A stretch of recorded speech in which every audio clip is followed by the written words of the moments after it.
비유예요. 이 본문은 좁은 문, 좁은 길에 대해서 들으면 우리 교회를 좀 다니신 분들은 때로는 굉장히 부담으로 들리기도 하고 때로는 감동으로 들리기도 해요. 여러분들은 이 좁은 문 하면 어떤 이미지가 떠오르시나요? 고난, 어려움, 인기 없는, 대중적이지 않은 이런 느낌이실까요? 그래서 이 좁은 문에 대한 이야기를 들으면 이 그리스도인들은 세상 사람들이 걷는 성공과 편안함의 길이 아닌 정말 고난의 길을 걸어야 되고 십자가의 길을 걸어야 됩니다. 이런 이미지, 이런 이해를 좀 갖고 계시나요? 물론 그 자체가 틀린 건 아닌데 좁은 문을 그렇게만 이해를 하게 되면 이 좁은 문에 대한 이야기를 그리스도인의 삶의 의무에 대한 이야기로 받아들이게 돼요. 그러면 그것이 조금 더 지나쳐 버리면 고난을 살아가는 사람들, 믿음으로 인해서 믿음이 있기 때문에 고난을 살아가는 사람들은 대단해 보이고, 그런데 그렇게 살지 못하는 내 자신을 보면서 한없이 초라하게 보이고 자책을 하게 되기도 하죠. 나를 보면 매일 죄 짓는 것 같고 항상 같은 문제 앞에 넘어지는 것 같고 나는 좁은 문을 통과하는 것 같지도 않고 그러면서 이대로 살아도 되나 하는 생각은 들지만 삶은 바뀌진 않은, 교회 봉사를 하는 것도 아니고 헌금을 많이 하는 것도 아니고 그렇다고 이 시대에서 뭔가 고난의 길을 막 걸어가고 이런 것도 아닌, 그냥 내 주어진 삶의 현실 속에서 매일 꾸역꾸역 살아가는 그런 내 모습을 보면서 좁은 문, 좁은 길에 대해서 들을 때마다 부담스럽고 자책하게 되기도 하는 것 같아요. 그렇게 자연스럽게 이 좁은 문, 좁은 길을 이해하다 보면 우리도 모르게 우리 안에서 믿음이 더 있는 사람과 믿음이 덜 있는 사람을 우리도 모르게 자연스럽게 구분을 하는 거죠. 저 사람 믿음이 정말 깊은 사람, 저 사람 믿음이 좀 덜한 사람. 그러다가 어느 순간 꼭 그렇게까지 살아야 되나? 꼭 그렇게 고난의 길을 걸어가야 되나? 그런다고 천국 가는 것도 아니고 그런다고 천국이 취소되는 것도 아닌데 너무 헌신의 삶만 강조하는 거 아닌가? 하나님의 은혜로 구원받는 건데 이런 의문이 들기도 해요.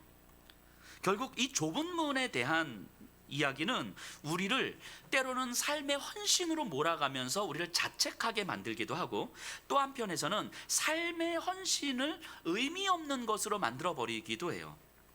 아마 많은 그리스도인들이 바로 이런 문제들에 대해서 조금 헷갈려 하는 것 같기도 합니다.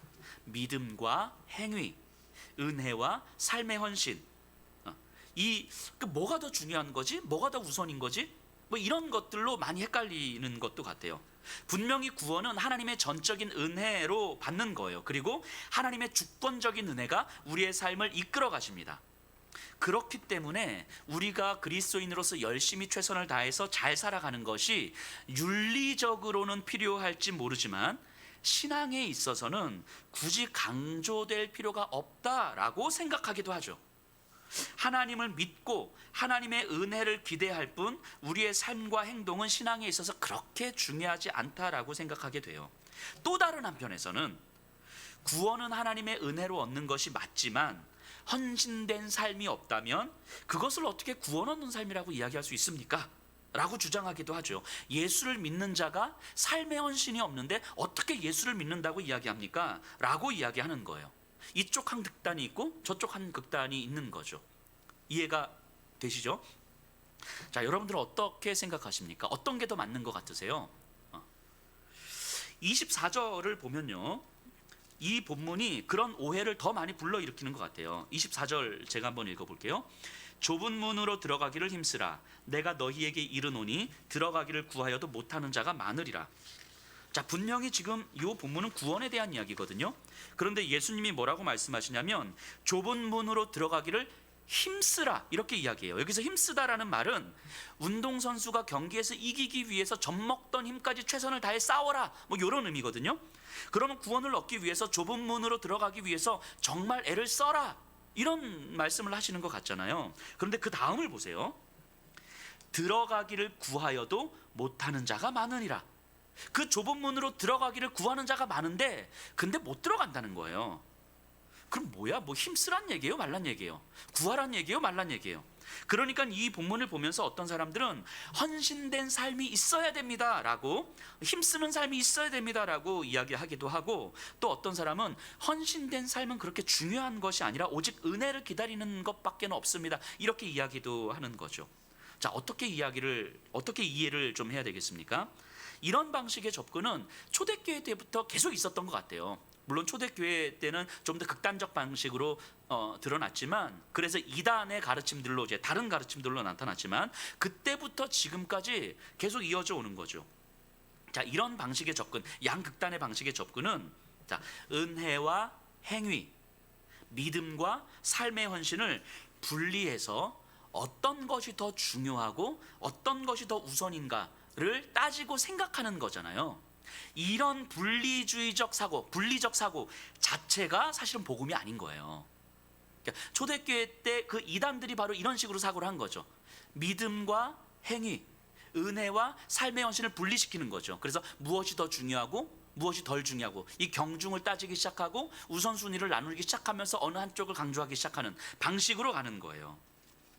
이런 이해는 복음이 아니죠. 예수님으로부터 얻은 구원을 잘못 이해하기 때문에 이런 식의 접근들이 가능한 거예요. 자, 오늘 본문은요, 이 좁은 문에 대한 본문을 이런 방식으로, 분리적 방식으로 접근하면 이 본문이 이해가 되질 않아요. 자, 그럼 오늘 본문을 좀 이런 전제 위에서 우리가 한번 살펴볼게요. 22절 23절입니다. 예수께서 각 성, 각 마을로 다니사 가르치시며 예루살렘으로 여행하시더니 어떤 사람이 여짜오되 주여 구원을 받는 자가 적으니까 그들에게 이르시되. 예수님은 지금 예루살렘을 향한 여정 중에 있어요. 누가복음 9장부터 시작해서 갈릴리 사역을 마무리하시고 예루살렘을 향해서 가십니다. 예루살렘으로 향해 간다는 말은 단지 그냥 여행의 도착지가 예루살렘이다의 의미가 아니라 예루살렘이 갖는 의미가 있어요. 예루살렘은 예수님께서 이루실 구원의 정점인 십자가의 죽음이 있는 곳이잖아요. 예루살렘. 예수님은 그걸 알고 예루살렘으로 가시는 거거든요. 예루살렘으로 가면 내가 거기서 붙잡히고 고난당하고 십자가에서 죽을 거라는 걸 알고 가시는 거예요. 그렇기 때문에 예루살렘은 단순하게 고난을 받는 곳이 아니라 예수님께서 구원을 이루실 거룩한 피를 흘릴 곳이에요. 자, 모든 사람은요, 예수님께서 예루살렘에서 피 흘리심을 봅니다. 그 피 흘리심은 고난과 비참함이라고 알아요. 모든 사람은. 그런데 사실 예루살렘에서의 그 피 흘리심은 구원 성취의 영광이었잖아요. 똑같은 예수님의 십자가의 죽음인데 세상 사람들은 그 십자가의 죽음을 보면서 고난이며 그 비참함이라고 보는 거예요. 그런데 사실은 그 십자가의 죽음은 비참함이 아니라 영광이잖아요. 영광. 단지 세상의 눈에는 감추어져 있을 뿐인 거죠. 누구나 다 예수님의 십자가를 보았지만 십자가의 죽음이 구원의 길이라는 사실은 누구나 다 알 수 있는 건 아니었어요. 이해가 되시죠? 자, 이 사실이 굉장히 중요해요. 이걸 기억하셔야 됩니다. 여기 본문에서 나오는 좁은 문의 의미가 바로 여기에 있어요. 좁은 문은 우리가 흔히 생각하는 것처럼 넓은 길과 좁은 길 사이에 선택해야 될 고난의 길, 어려운 길, 인기가 없는 길, 이런 걸 의미하는 게 아니에요. 좀 더 정확하게 번역하면 찾기 어려운 길, 찾기 어려운 길이에요. 누구나 다 보았지만 그것이 생명의 문인지 깨닫지 못하는 그것, 그런 걸 얘기하는 거예요. 마치 겨자씨처럼, 지난주에 말씀드렸던 것처럼 누구나 다 겨자씨를 압니다. 당시의 사람들은 겨자씨가 어떤 것인 줄 알고 흔하게 너무너무 많이 봐요. 그리고 다 무시하고 하찮게 여기면서 지나가요. 그런데 그 겨자씨를 통해서 하나님의 나라가 이루어질 것이라는 걸 볼 수 있는 사람은 없는 거예요. 좁은 문은 이런 거예요. 찾기 어려운 길. 이에 대해서는 조금 이따가 다시 이야기할 텐데요. 자, 예수님께서 이 좁은 문을 말씀하시는 이 맥락을 한번 살펴봐야 되는데요. 어떤 한 사람이 예수님께 질문을 해요. 이렇게, 주님, 구원을 받는 자가 적습니까? 이렇게 물어봐요. 자, 이 질문에는 어떤 의도가 담겨져 있어요. 그냥 우리가 문장으로 볼 때는 구원 받은 자가 적습니까? 많습니까? 한 14만 4천이야. 뭐 이렇게 대답해 주시면 참 좋을 것 같은데, 이 질문에는 의도가 있는 거예요. 이스라엘 민족은요, 바벨론에 의해서 무너졌어요. 구약 시대에. 그리고 다 흩어졌죠. 포로 귀환을 하기도 했지만 그때로부터 지금 예수님 시대까지 오랜 시간 식민지의 삶을 살고 있잖아요. 현실의 패배감 가운데 살고 있는 사람들입니다. 예루살렘에 있는 사람들도 비참했고, 예루살렘에서 벗어나서 멀리 타국에 사는 사람들은 더 비참했어요. 그 시기를 제2성전기라고 불러요. 우리가 흔히 이제 구약과 신약 사이의 신구약 중간기라고 하는 그 시기인데, 좀 더 정확한 표현은 제2성전기라고 해요. 이 제2성전기라는 말은 제가 앞으로도 종종 쓸 거거든요. 그러니까 이해를 좀 알고 계시면 좋을 것 같아요. 이스라엘 백성이 포로로 무너진 다음에 포로 귀환해서 성전을 재건하잖아요. 솔로몬이 지은 처음 성전이 무너지고 두 번째 성전을 재건했잖아요. 그리고 이 두 번째 성전이 AD 70년 로마에 의해서 무너지거든요. 그러니까 성전이 재건된 이후 70년 로마에 의해서 무너질 때까지 요 기간을 두 번째 성전의 시기다라고 해서 제2성전기라고 불러요. 그럼 예수님의 사역은 요 제2성전기 사이에 요 가운데 있었던 거죠. 자, 제2성전기를 살아왔던 유대인들은 이 현실의 비참함의 연속이었어요. 그냥 계속된 식민지였으니까. 그런데 그들에게는 한 가지 소망이 있었습니다. 그들을 살게 해줄 소망. 그건 뭐냐면, 하나님께서 이 땅을 구원할, 우리를 구원할 메시아를 보내주셔서 이 땅의 강대국들, 우리를 짓밟았던 자들을 다 심판하실 것이고, 우리를 구원하셔서 하나님의 남은 자들, 자기의 백성들을 위해서 큰 잔치를 베풀어 줄 거예요. 그리고 그 잔치에 참여할 사람들은 많지 않다, 소수다, 이렇게 말씀하신 거예요. 그리고 그 잔치에 참여할 그 소수가 누구냐? 바로 우리라는 거죠. 우리. 그래서 지금 우리가 짓밟히고 있지만 우리를 짓밟고 있는 수많은 사람들은 그 메시아가 오실 때 하나님께서 다 심판하실 것이고, 하나님의 잔치에 참여할 그 소수의 사람들은 바로 우리다. 아브라함의 자손이며 율법을 지키고 있는 우리다라는 거예요. 그러니까 그 소망이 있기 때문에 우리는 지금 이 비참한 현실을 살아갈 수 있는 거예요. 그 소망 붙들고 살아왔어요. 그 제2성전기를 지내고 있었던 유대인들은요. 그 남은 자들이 바로 자신이라는 그 믿음인 거죠. 그 핵심적인 근거는 아브라함의 혈통이었어요. 아브라함의 자손. 자, 이들의 소망이 잘 나타낸 본문이 이사야 25장인데, 거기에는 그냥 아주 단순하게 정리하면 이런 거예요. 하나님께서 그 여호와의 날, 그날에 큰 잔치를 베풀어 주실 것인데, 잔치에 참여한 자들의 눈에서 하나님께서는 그 눈물을 씻어 주실 것이다, 이렇게 약속하셨어요. 지금 이 제2성전기를 살고 있는 유대인들은 매일매일 눈물을 흘리는 삶을 사는 거잖아요. 그럼에도 불구하고 이들의 삶에서 하나님의 잔치에 참여할 것을 소망하기 때문에 그 눈물을 감당하면서 살아가는데, 그때가 되면 이제까지 흘렸던 모든 눈물을 주님께서 닦아주시고 씻어주실 거예요. 위로해 주실 거예요. 그게 그들의 소망이었어요. 그 소망 가지고 지금 버티고 있는 거거든요. 지금 이런 배경 속에서 이 질문을 이해하셔야 돼요. 자, 그러면 구원받는 자가 적습니까?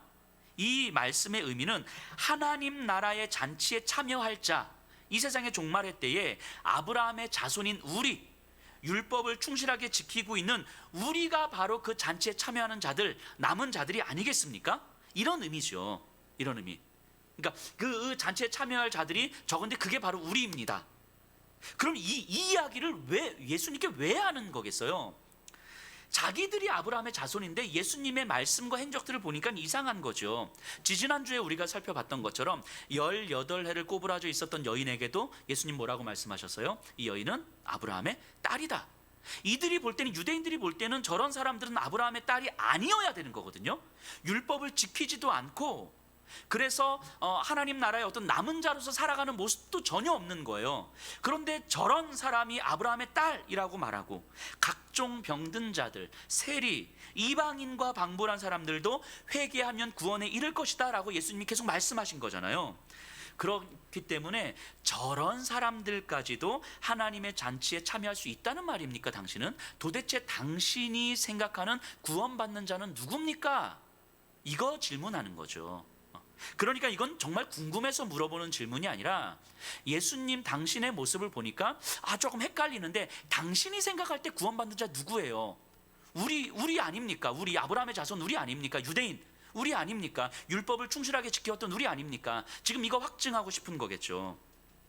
어쩌면 이 질문에 대한 답으로 인해서 이들은 예수를 따를 것인지 아니면 예수를 적대할 것인지가 아마 결정되었을 거예요. 그러니까 예수님은 이렇게 말씀하셨으면 좀 좋았을 걸. 야, 사실은 쟤네들 병 고치려고 그랬던. 사실 쟤들은 병 고치려고 그랬던 거지. 야, 사실 구원받는 자는 니들이 다 알면서 그래. 야, 그냥 그렇게 넘어가라. 이렇게 말씀하셨으면 좋았을 걸. 예수님 그러면 그렇죠 예수님, 역시 우리는 끝까지 예수님을 따르겠습니다, 뭐 이랬을 텐데, 어쨌든 이 예수님에게 이 질문은 자신의 추종자들을 더 만들 것인지 아니면 자신의 적대 세력을 만들 것인지에 기로가 되는 질문이었던 거죠. 거짓 선지자들의 특징, 거짓 교사들의 특징, 이단들의 특징이 바로 여기에 있죠. 듣기 좋은 말을 하는 거예요. 듣기 좋은 말, 쏙쏙 들어오는 말. 그래서 듣기 좋은 말만 하는 사람들은 좀 의심하셔야 돼요. 그리고 어떤 뭐 종교단체든 어디든 답을 주는 곳, 이겁니다 저겁, 애매모호한 것에 답을 주는 곳은 의심하셔야 돼요. 예수님도 답을 주신 적이 없어요. 이해되시죠? 그래서 뭔가 우리의 가려운 것을 쏙쏙 긁어주는 그런 사람들은 조심하셔야 돼요. 거짓 선지자일 가능성이 큽니다. 자, 이 상황에서 예수님이 답변하시는 거예요. 24절 25절이에요. 좁은 문으로 들어가기를 힘쓰라. 내가 너희에게 이르노니 들어가기를 구하여도 못하는 자가 많으리라. 집주인이 일어나 문을 닫은 후에 너희가 밖에 서서 문을 두드리며 주여 열어주소서 하면 그가 대답하여 이르되 나는 너희가 어디서 온 자인지 알지 못하노라 하리니. 자, 이 24절 이하의 내용을 간략하게 어떤 그림원으로 한번 설명해 보면, 구성해 보면, 어느 큰 집에서 잔치를 베풀었어요. 그 잔치에 참여하기 위해서 많은 사람들이 모였는데, 정말 그 잔치에 참여하기 위해서는 그 집의 그 작은 문을 통과해서 들어와야 되거든요. 그런데 잔치가 시작되면 문이 닫히는 거예요. 그런데 잔치에 참여하는 줄 알고 모인 사람들이 정작 잔치가 시작돼서 문이 딱 닫혔는데 자신들이 참여하지 못했다는 사실을 그때서야 깨달은 거죠. 그 문 열어달라고 막 이야기하는데 안 되는 거예요. 자, 여기 잘 보세요. 잔치에 많은 사람들이 왔어요. 그 자신들은 잔치에 참여하는 줄 알고 있었어요. 그런데 사실 이들은 참여하는 자들이 아니었던 거죠.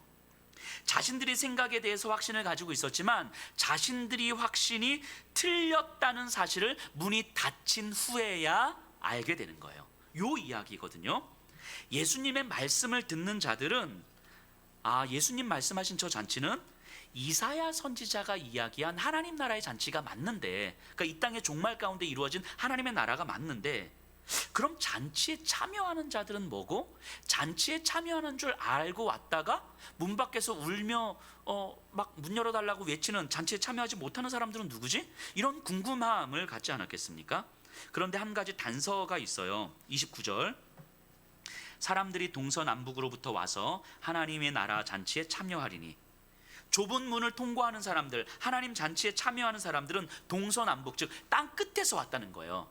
이방 민족들에서 다 왔다는 거죠. 그러니까 특정 민족, 특정 자격을 갖춘 사람들이 아니다라는 거예요. 그러면 예수님께 질문을 한 사람의 의도와는 완전히 다른 방향으로 가는 거잖아요. 자기들 유대 민족, 율법을 지키는 자들이 잔치에 참여하는 자여야 되는데 이런 자격 조건들이 없다는 거예요. 이방 민족들도 다 잔치에 참여할 수 있다는 거죠. 그렇다면 이 잔치에 참여하는 자들이 통과하는 이 좁은 문이 과연 뭐지? 라는 것을 이제 다시 생각해 봐야 되는 거겠죠. 아마 당시 예수님의 말씀을 듣고 있는 사람들은 알았을 거예요. 이 좁은 문이 갖고 있는 의미가 무엇인지. 단지 우리는 이들과 문화도 다르고 여러 정서들이 다르기 때문에 설명이 필요할 뿐일 텐데, 당시에 이제 큰 부자들, 일반 서민들, 그러니까 우리 같은 일반 서민들은 집이 되게 작았기 때문에 그냥 문 하나로 들어가거든요.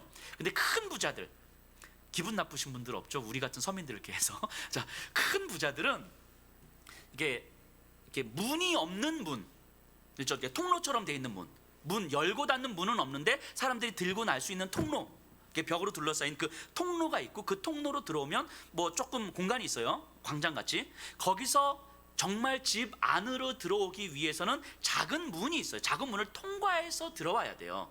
큰 부자들은 집 구조가 그렇게 돼 있죠. 근데 이 문이 없는 통로처럼 되어 있는 문은 누구나 다 올 수 있어요. 누구나 다.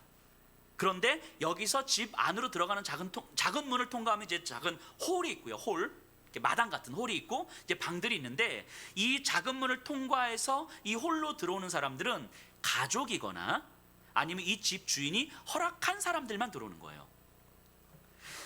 뭐 아주 쉽게 예를 들면 이런 거겠죠. 저희 집이 동신 2차 아파트 204동 106호거든요. 그럼 204동을 들어오는 것은 누구나 다 들어올 수 있어요. 다. 근데 204동을 들어와서 106호에 들어오려면 우리 가족이거나 아니면 우리 가족이 오라고 허락한 사람들만 들어오는 거예요. 204동에 들어왔다고 해서 아무나 106호에 들어오지 않아요.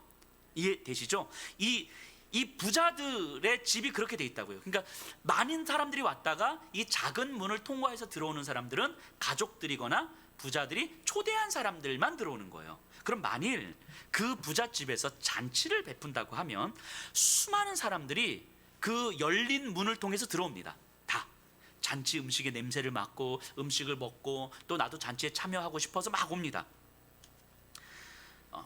그런데 정작 그 작은 문을 통과해서 들어오는 사람은 들어오고 싶다고 해서 들어오는 것이 아니라 미리 주인이 초대한 사람들만 들어오는 거예요. 내가 초대받았다는 것을 아는 사람들만 들어오는 거예요. 넓은 열린 문으로 들어왔다고 해서 잔치 음식에 대한 기대가 있다고 해서 또 내가 잔치에 참여하고 싶다고 해서 누구나 다 그 잔치에 참여하는 것은 아니다라는 거죠. 이런 상황들을 당시 사람들은 아마 알고 있었을 거예요. 초대를 받은 사람은요, 다른 사람들보다 일찍 와도 그 작은 문을 통과해서 들어오는 거고, 다른 사람들보다 늦게 와도 그 작은 문을 통과해서 들어오는 거예요. 먼저 왔다고 해서 잔치에 참여하는 게 아닌 거죠. 선후의 문제가 아닌 거죠. 자, 그래서 30절 보세요. 보라, 나중된 자로서 먼저 될 자도 있고 먼저 된 자로서 나중될 자도 있느니라 하시더라. 이렇게 말씀하시는 거예요. 그러니까 잔치에 참여하는 것은 먼저 왔느냐 나중에 왔느냐의 문제가 아니라는 거예요. 잔치에 참여하고 싶으냐 아니냐가 아니라는 거예요. 어떤 자격을 갖췄느냐 아니냐의 문제가 아니라는 거예요. 잔치에 참여하는 자격은 딱 하나인 거예요. 주인으로부터 초대를 받았느냐 받지 않았느냐. 요게 핵심인 거죠. 그렇게 사람들이 모여서 왁자지껄 떠들고 있지만 잔치가 시작되면 이제 문이 딱 닫힙니다. 문이 닫히고 작은 문을 통과해서 들어온 사람들만이 이제 본격적으로 잔치가 시작이 되는데, 그 바깥에 있는 사람들은 그때서야 비로소 내가 잔치에 참여하지 못한다라는 사실을 깨닫는 거예요. 26절 보세요. 그때에 너희가 말하되 우리는 주 앞에서 먹고 마셨으며 주는 또한 우리의 길거리에서 가르치셨나이다 하나. 우리가 주인과 잘 알지 않습니까? 우리가 잔치에 얼마나 참여하는지 참여하고 싶은지 알지 않습니까? 분명히 내가 잔치에 참여할 만한 자격이 있지 않습니까? 막 이렇게 이야기해도 문은 안 열리는 거예요. 자, 이쯤 되면 이제 듣고 있는 사람들은 눈치채는 거죠. 누구를 향해서 하는 이야기인지. 유대인들을 향해서 하는 이야기죠. 당연히 유대인들의 입장에서는 억울할 수 있지요. 주의 말씀을 들었고 절기를 지켰고 제사를 드렸어요. 하나님과 함께 있었어요. 그런데 그들은 초대받은 자들이 아니었던 거죠. 교회를 아무리 오래 다니고 아무리 헌신하고 아무리 성경을 많이 알고 있다 할지라도 그 자체가 초대받았다는 증거는 아닐 수 있는 거예요. 27절 보세요. 그가 너희에게 말하여 이르되 나는 너희가 어디에서 왔는지 알지 못하노라. 행악하는 모든 자들아 나를 떠나가라 하리라.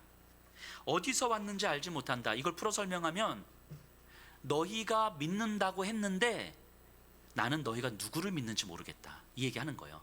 너희가 믿는 그 신이 누군지 내가 잘 모르겠다. 유대인들은요, 구원으로 이르는 문을 보고서도 발견하지 못한 거예요. 이 좁은 문은 바로 예수님을 이야기하는 거죠. 좁은 문은 예수님이죠. 예수님을 보고서도 이게 구원에 이르는 문인지를 모르고 있는 거죠. 하나님께서 우리 인간을, 저와 여러분들을 하나님 나라의 잔치에 참여하게 하실 방법은 딱 하나밖에 없어요. 이제 구원하실 방법, 하나님께서 우리를 잔치에 참여하게 하실 방법, 구원하실 방법은 딱 하나밖에 없는데, 그것이 뭐냐면 하나님의 아들이 자기 아버지의 그 진노를 온전히 받아내고 죽음을 통해서 우리의 죄값을 치른 다음에 죽은 자들 가운데서 다시 살아나는 방법, 그 외에는 우리를 하나님 나라의 잔치에 참여하게 하실 방법이 없어요. 아무리 아브라함의 자손이고 율법을 충실히 지킨다 해도 하나님의 진노를 받아낼 수가 없어요. 아무리 교회를 오래 다니고 아무리 직분을 많이 받고 헌신을 많이 하고 성경을 많이 알고 봉사를 많이 하고 헌금을 많이 해도 하나님의 진노를 감당할 자격이 주어지지 않아요. 하나님의 진노는 오직 하나님의 아들 예수 그리스도께서 받아내신 것이고, 그리고 그분이 죽음 가운데서 다시 살아나시고, 그 살아나신 주님을 우리가 믿음으로 말미암아 우리는 하나님 나라의 잔치에 참여하게 되는 거예요. 그래서 허락된 유일한 구원의 문이 예수님이에요. 유일한 구원의 문이. 그런데 세상은 다 예수님을 보았습니다. 예수님의 십자가의 죽음을 봤어요. 그럼에도 불구하고 그 예수님이 구원의 문이라는 사실을 알아채지 못한 거죠. 그런 의미에서 예수님은 좁은 문이에요. 세상에서 아무리 똑똑하고 아무리 힘이 있고 아무리 돈이 많아도 예수님이 구원의 문이라는 것을 알지 못한다는 거예요. 예수님에 대해서 듣지만, 그래서 믿음이 없는 사람들도, 역사를 공부하는 사람들은 역사적 예수에 대해서 다 알아요. 요셉에게 태어났고 그래서 십자가에서 죽었다는 사실을 다 안다고요. 그 예수에 대해서 다 아는데 그 예수가 구원의 문이라는 사실을 모르는 거예요. 누구에게나 다 열려져 있지만 감추어져 있는 거예요. 그게 좁은 문이에요. 그게. 하지만 하나님께서는 우리에게 성령을 주셨고, 우리 안에 계신 성령께서 예수께서 구원의 문이라는 사실을 깨닫게 해주시는 거죠. 성령이 아니고서는 누구든지 예수를 주라고 고백할 수 없기 때문이죠. 즉 좁은 문을 통과한 사람들은 성령을 받은 사람들이고, 성령을 통해서 예수님이 유일한 구원의 문이라는 사실을 깨달은 사람이에요. 성령을 받은 자에게 구원의 문은 온전히 열린 문이죠. 거기로 들어오라고 초대를 받았고 그 문으로 가면 되는 거예요. 성령을 받지 못한 자들에게 구원의 문은 말 그대로 좁은 문인 거죠. 찾기 어려운 문, 발견될 수 없는 문인 거죠.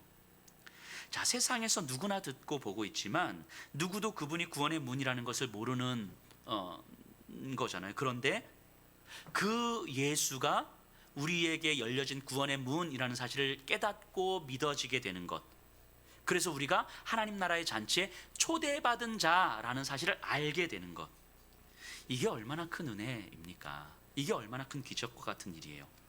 이 은혜를 받은 자들은 이 좁은 문, 즉 예수님께서 이루실 구원의 완성인 예수님께서 다시 오셔서 재림하셔서 하나님 나라의 잔치를 베풀어 주실 때에 이 예수님을 구원의 문으로 받아들인 우리가 이 땅에서 흘리는 이 눈물을 그 잔치의 자리에서 씻어 주실 것을 아는 거예요. 우리의 눈물을 씻어 주시고 우리를 위로해 주실 것을 아는 거예요. 그 소망을 갖게 해 주신, 그래서 이 땅이 우리에게는 아픔이고 비참함이고 절망이고 힘겨움인데 하루하루 꾸역꾸역 살아가는 것 같은데, 이 땅이 전부라면 진짜 비참함이겠지만 우리에게 영원한 하나님 나라에서 이루실 그 하나님 나라의 잔치가 있다는 사실을 우리에게 깨닫게 해주셨고, 그것을 소망하게 해주셨고, 거기서 우리의 눈물을 닦아주실 거라는 위로를 약속하셨기 때문에 그 소망으로 오늘을 살게 되는 것, 이게 신자들 아닙니까? 그래서 그 소망을 갖게 해주신 분이 우리 예수님이잖아요. 그래서 예수님과 함께 동행하는 오늘을 살아갈 수 있는 거예요. 그리스도인들은. 그렇기 때문에 들어가기를 구하여도 들어가지 못한다라고 말씀하시는 거죠. 내가 들어가고 싶어도 들어가지 못한다. 그러면 우리가 한 가지 비밀을 좀 더 풀어야 되는데, 힘쓰라, 들어가기를 힘쓰라 라는 말은 무엇이겠습니까? 율법을 열심히 지키고 예배 열심히 드리고 헌신 열심히 하라는 의미이겠습니까? 그건 아닐 거예요. 결론부터 이야기하면 자기를 부인하는 것을 의미합니다. 예수께서 유일한 구원의 문이라는 진리를 우리가 알았어요. 예수께서 부활하신 것처럼 우리를 마지막 때의 거룩한 몸으로 부활시켜 주실 거예요. 그리고 하나님 나라의 잔치에 참여한 우리의 눈물을 닦아 주실 거예요. 그날이 너무 기대가 되고 소망이 돼요. 그 소망이 오늘 우리의 현실을 살게 할 때, 우리가 오늘을 살아가는 이 현실의 욕망에 그 소망을 덮어버리고 싶지 않은 거예요. 그 소망이 우리를 살게 하는데, 현실을 살다 보니까 돈에 대한 욕망, 성공에 대한 욕망, 칭찬과 인정에 대한 욕망, 안전에 대한 욕망, 내 자존감에 대한 욕망들로 그 소망을 덮어버리고 살게 되는 거예요. 우리도 모르게 그렇게 되는 거죠. 안절부절하면서 불안과 두려움에 떨면서 우리에게 허락된 그 소망을 이 욕망들로 덮어버리고 살게 되는데, 그 욕망의 소망을 덮어버리고 싶지 않은 거예요. 우리에게 허락된 이 소망을 우리의 죄의 욕망으로 덮고 싶지 않은 거죠. 그래서 간절하게 성령께 의지하게 되는 거죠.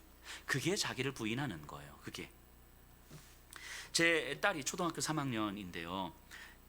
요즘에 이 딸이 그 심취해 있는 게 말랑이에요. 말랑이 아실지 모르겠는데 되게 말랑말랑해가지고 애들 장난감처럼. 이 말랑이가 가격이 뭐 1,000원부터 몇만 원까지 하는 게 있거든요. 그래서 가끔씩 이 1-2,000원짜리 말랑이를 이제 사줍니다. 우리 아이한테. 그 되게 잘 놀아요. 그런데 이제 지난 8월 달에 저희 이제 딸 생일이었거든요. 근데 그 전에, 생일 전에 약속을 한 거예요. 생일 때는 아빠가 말랑이 더 큰 거 사주겠다고. 그래서 15,000원짜리 말랑이를 약속을 했어요. 자, 1-2,000원짜리 말랑이를 이렇게 가지고 놀던 아이가 15,000원짜리 말랑이, 생일 선물로 15,000원짜리 말랑이가 이제 곧 주어질 거잖아요. 그 약속을 한 이후로 매일 몇 시간 생일을 기다립니다. 30일 하고도 몇 시간이 더 남았는지, 10일 하고도 몇 시간 몇 분이 남았는지, 왜 이렇게 시간이 안 가는지 막 기다려요. 생일 전날에는 심지어 분단위로 기다려요. 분단위로 3시간 하고도 25분이 남았어. 생일까지 11시 50분이 넘어서까지 그러고 있는 거예요. 생일이 될 때까지. 그래서 생일이 될 때까지 아빠 말을 엄청 잘 들어요. 아빠 말을 엄청 잘 들어. 그런데 이 선물을 받을 것을 기대하기 때문에 싫은데 억지로 듣는 게 아니라 진짜 즐거운 마음으로 들어요. 그래서 수요일마다 청소를 하잖아요. 어쨌든 우리 아이한테 그 과정에서 시작이 된 건데, 제가 이렇게 몇 주 전에는 피곤해서 오늘은 쉴까? 오늘 청소 쉴까? 라고 해도 오히려 얘가 청소하자고 이야기해요. 화요일날 비가 오잖아요. 얘가 기도를 해요. 수요일날 비 안 오게 해달라고, 청소해야 되니까. 이게 그 생일에 말랑이 공을 사줬거든요. 그 15,000원짜리. 내년 생일에 살 것을 미리 이야기하고는 지금부터 이제 기다리고 있는 거죠. 자, 이 아이를 보면서 제가 뭘 생각하게 되냐면, 생일을 기다리기 때문에 힘든 일을 억지로 참고 있는 게 아니더라는 거예요. 물론 청소하면서 힘들죠. 7월 달에 청소를 하는데 얼굴이 빨개, 그 더위에 빨개져서 힘들어하는 거예요. 청소 자체가 즐거운 게 아니에요. 청소 자체가. 그런데 우리 딸 아이에게 소망할 그 무언가를 약속한 그 아빠와 함께하는 청소가 즐거운 거예요. 이해가 되시나요? 이 아이의 가슴을 설레게 하고 모든 시간들을 거기에 맞춰지게 만들었던 그 소망을 약속한 그 아빠와 함께하는 청소가 즐거운 거예요. 만일 제가 청소하는 게 아니라 아마 다른 집사님들이 아니면 다른 분들이 우리 딸아이하고 함께 청소하자 그러면 얘가 청소 안 할걸요. 아마 청소 자체가 즐겁지 않아요. 하지만 그 청소를 즐겁게 만드는 다른 이유가 있는 거예요. 소망을 약속한 아빠와 함께하는 그 자리, 그것이 청소가 아니더라도 즐거웠을 거예요. 다른 걸 하더라도. 그러니까 결국 이것이 청소냐 아니냐, 힘든 일을 하느냐 안 하느냐의 차원이 아니라 나에게 소망을 약속한 아빠, 그 아빠와 함께하는 그 시간이 즐겁고 기쁜 거예요. 단지 그냥 그 선물 하나, 아니면 그것 때문에 내가 참아내야지, 이런 차원이 아니라는 거예요. 어쩌면 초대교회 성도들이 힘겨운 현실을 살아내면서 예수님께서 다시 오셔서 하실 그 하나님의 잔치를 기다렸던 그 마음이 이 아이의 마음보다 훨씬 더하지 않았겠습니까? 지금 이 힘겨운 현실을 살아가는데 주님께서 약속하신 그 소망, 하나님 나라의 잔치, 거기서 받을 위로, 거기서 씻어줄 그 눈물, 그것을 약속하신 그분, 그 소망을 약속하신 그분, 그래서 그 약속하신 그 예수님과 함께 있는 시간이 그들에게는 기쁨이고 즐거움이 아니었을까요? 그 예수님을 사랑하지 않을 수가 없었지 않았을까요?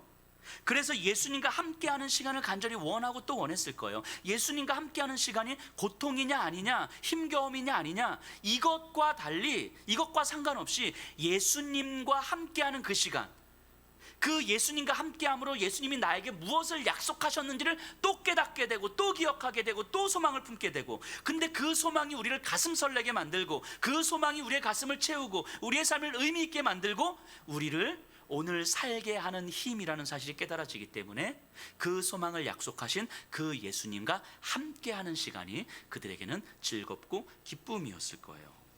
그렇기 때문에 우리 안에 계신 예수님의 그 생명이 다른 그 어떤 것들에 가려지기를 원치 않았을 거예요. 세상의 욕망에 예수의 생명이 가려지기를 원치 않았을 거예요. 로마 황제의 그 핍박, 그래서 그 죽음에 대한 두려움과 불안함에 예수의 생명이 가려지기를 원치 않았을 거예요. 그렇게 그들은 예수님과 동행하는 삶을 살기를 원했을 것이고, 예수의 생명이 그 어떤 것에도 가려지지 않는 삶을 간절히 원했을 거예요. 그런데 예수님은 그런 삶을 살 수 있는 방식을 가르쳐 주셨죠. 누구든지 나를 따라오려거든 자기를 부인하고 자기 십자가를 지고 나를 쫓을 것이니라. 자기를 부인하는 삶은요, 내 헌신이 아니에요. 내 다짐, 내 결단이 아니에요. 예수님을 너무 사랑하고 예수님으로 인해 초대받은 잔치의 자리가 너무 사모가 되는 거예요. 그것이 소망이 되는 거예요. 그 소망을 약속한 예수님과 함께 있는 시간이 너무 즐겁고 기쁘고 사모가 되는 거예요. 그래서 그 시간을 누리고 싶은 거예요. 자기 부인이라고 하는 건. 그런데 자기를 부인하지 않으면 이 세상의 욕망에, 불안과 두려움에 그 예수님의 생명이 가려지니까, 예수님께서 허락하신 우리의 소망이 가려지니까 그것이 싫은 거예요. 그것이 안타까운 거예요. 우리의 욕망 가운데 예수께서 허락하신 그 소망이 가려지면서 살아가는 것, 내 삶에서 하찮게 여겨지면서 살아가는 것, 예수께서 허락하신 우리에게 허락하신 소망이 우리의 일상 속에서 마치 잊혀진 것처럼 살아가는 것, 소홀히 여겨지면서 살아가는 그것이 너무 안타깝고 너무 가슴이 아프고 너무 힘든 거예요. 그러고 싶지 않은 거예요. 그래서 자기를 부인하는 거예요.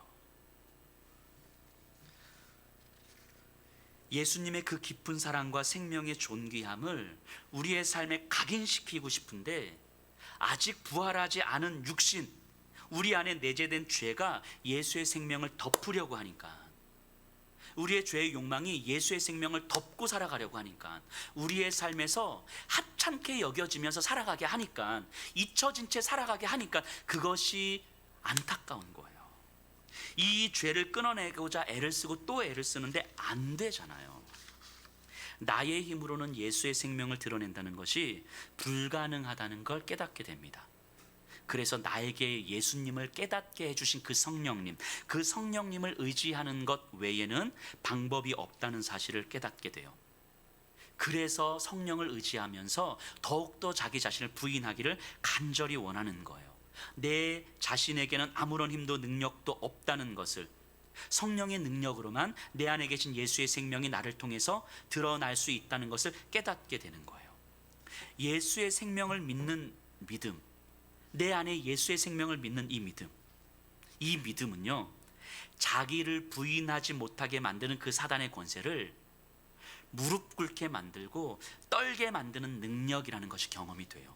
성령의 능력이, 그래서 내 안에 있는 예수 생명을 믿는 이 믿음이 사단의 권세를 깨트리는 능력이라는 사실을 경험하게 되는 거예요. 그렇기 때문에 자기를 부인하는 삶이라는 건 믿음의 능력을 경험하는 삶이에요. 믿음의 능력을 경험하는 삶, 단지 내가 결단하고 내가 헌신해야 되는 이런 차원의 문제가 아니다라는 거예요.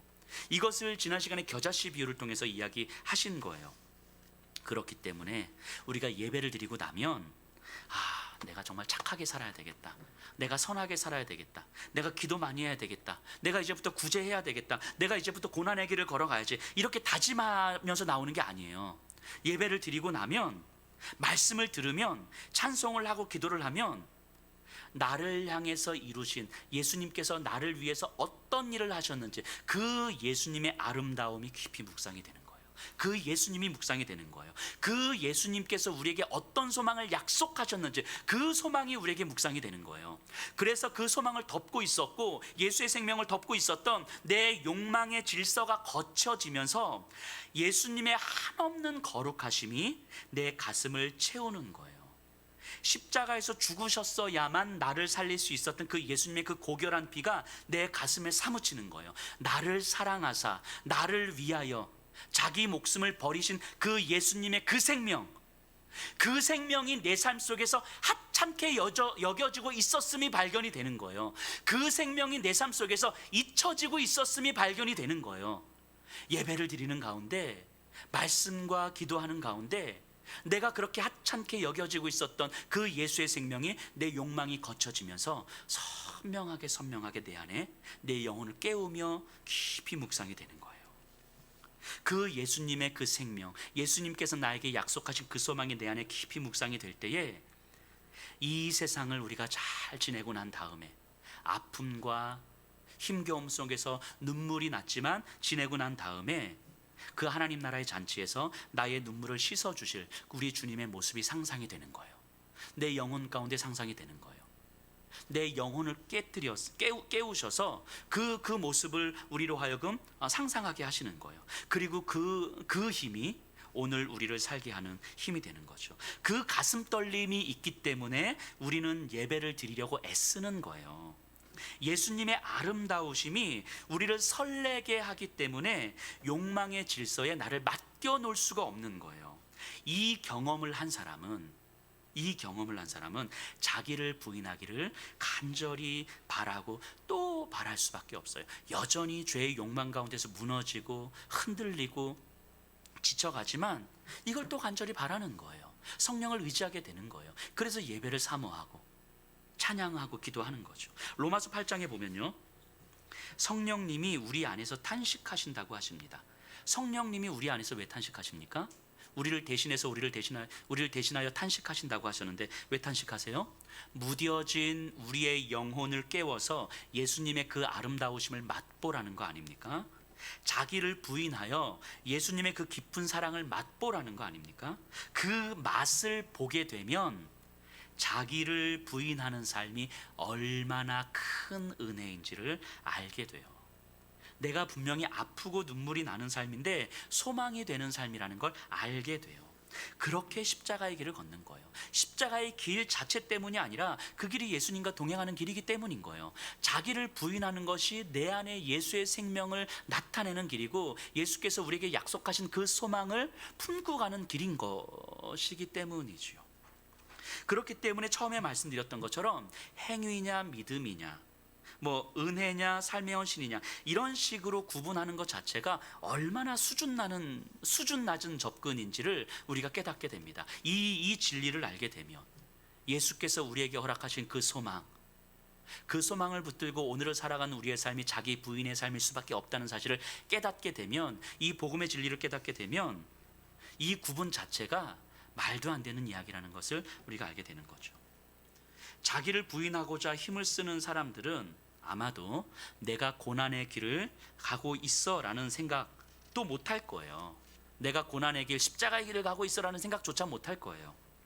그저 예수님을 사모하며 오늘을 살아갈 뿐이기 때문이죠. 힘든 현실이지만 기꺼이 감당하면서 주님께서 씻어주실 그 눈물을 소망하면서 오늘을 살아가는 거예요. 주님의 아름다움을 사모하면서. 그게 신앙이죠. 그게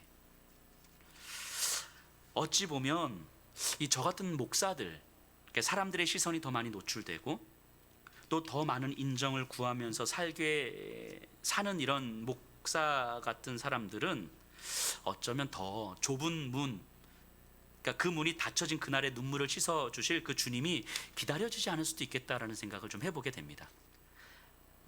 하루에 몇 시간씩 기도하고 수십 장쯤 말씀을 읽고 매일매일 성경을 가르치고 전하지만 이것이 주님의 아름다움을 사모하는 일이 아니라 내가 해야 되는 이 일이 되어버린 이 목사들에게는 어쩌면 자기 부인의 삶에서 더 멀어질 가능성도 있겠다라는 생각이 들어요. 오히려 저 같은 목사보다 자기 삶의 현장에서 묵묵히 주님의 뜻을 따르려 애쓰며 살아가는 우리 성도님 같은 사람들, 화려하지도 않고 누구도 인정해 주지 않고 누구의 인정을 바라지도 않지만 자기 삶의 자리에서 예수님을 사모하는 우리 여러분들, 지금 흐르는 내 눈물이 주님이 씻어주실 눈물이라는 사실이 소망이 되는 그런 여러분들과 같은 사람들이 어쩌면 좁은 문을 통과한 사람들일 거예요.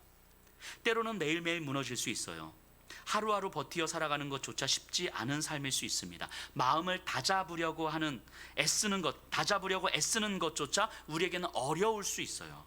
그런데 그런 삶을 살아가는데 예수님의 생명, 예수님께서 우리에게 허락하신 이 소망이 우리의 삶에서 하찮게 여겨지고 여겨지게 만들고 싶지는 않은 거예요. 그렇게 살아가는 것 같은데, 어느 순간 잊혀진 채 살아가는 것 같은데, 그 예수의 소망이 내 삶에서 하찮게 여겨지면서 살아가는 것 같은 이 삶이 싫은 거예요. 더 이상은 이렇게 살고 싶지 않은 거죠. 내 삶에서 소홀히 여겨지고 잊혀진 채 살아가는 이런 삶이 싫은 거고 안타깝고, 내 욕망에 덮여져 버린 예수님의 소망이 답답한 거예요. 이때 우리들에게 필요한 게 뭡니까? 여러분들에게 필요한 게 뭡니까? 성령님께서 바로 지금 이 순간에도 여러분들을 위해서 탄식하고 계신다는 사실을 아는 거 아니겠습니까? 성령을 의지해야만 자기를 부인할 수 있음을 아는 거잖아요. 자기 부인이 예수님의 아름다움을 경험할 수 있는 길이라는 사실을 아는 거잖아요. 이것을 알기 위해서, 이것을 듣기 위해서, 이걸 다시 깨닫기 위해서, 이것을 품고 내가 묵상하기 위해서 우리는 또 예배의 자리로 오는 것이고, 또 말씀 앞에 무릎 꿇는 것이고, 또 우리는 주님 앞에 무릎 꿇고 기도하는 거 아니겠습니까? 그렇게 또 예배를 통해서 주님의 아름다움과 주님의 소망을 다시 묵상하고, 또 우리의 삶의 현장으로 다시 갔을 때 또 예수의 소망이 우리에게 하찮게 여겨지는 것 같은 내 삶이 싫고 답답해서 안타까워서 또 다시 성령의 은혜를 구하고 예배를 사모하며 주님 앞에 나오는 거잖아요. 그렇게 살아가는 여러분들, 그래서 하나님의 잔치에 초대를 받은 사람이라는 것을 알게 되는 것, 그것이 진짜 지금 우리들에게 필요한 믿음 아니겠습니까? 지금 이 누가복음을 읽고 있는 그 독자들도 많이 지쳐 있었을 거예요. 현실의 삶에서 굉장히 지쳐 있었을 거예요. 그런 청중들에게 누가는 이 메시지를 전하는 겁니다. 그리고 오늘 우리들에게도 마찬가지인 거죠. 누가는 이 메시지를 전하는 거예요. 여러분들이 좁은 문을 통과한 사람들이라고. 무너지는 것 같고 넘어지는 것 같지만, 이런 삶, 예수의 소망이 하찮게 여겨지는 것 같은 이런 삶을 유지하고 싶지 않고 안타까이 여겨져서 또다시 예배를 찾을 수밖에 없는 여러분들, 나는 그렇게 소망을 품고 살아갈 자신은 없지만 이렇게 계속 살아가는 것이 싫어서 다시 예배를 찾을 수밖에 없는 여러분들, 그래서 성령을 의지할 수밖에 없는 여러분들, 여러분들이 좁은 문을 통과한 사람들입니다 라고 이야기하는 거죠. 그리고 그런 여러분들에게 분명히 예수님은 이 잔치에 초대를 받은 사람들이고, 이 잔치가 시작되면 지금 흘리는 그 모든 눈물들 주님께서 다 씻어 주실 것입니다. 이 약속 받은 자다가 이거 확신케 해주시는 거예요. 이 믿음 갖게 해주는 거죠. 이 믿음, 이 소망이 우리를 살게 하는 힘이기를 주님 간절히 소원합니다. 우리 다 같이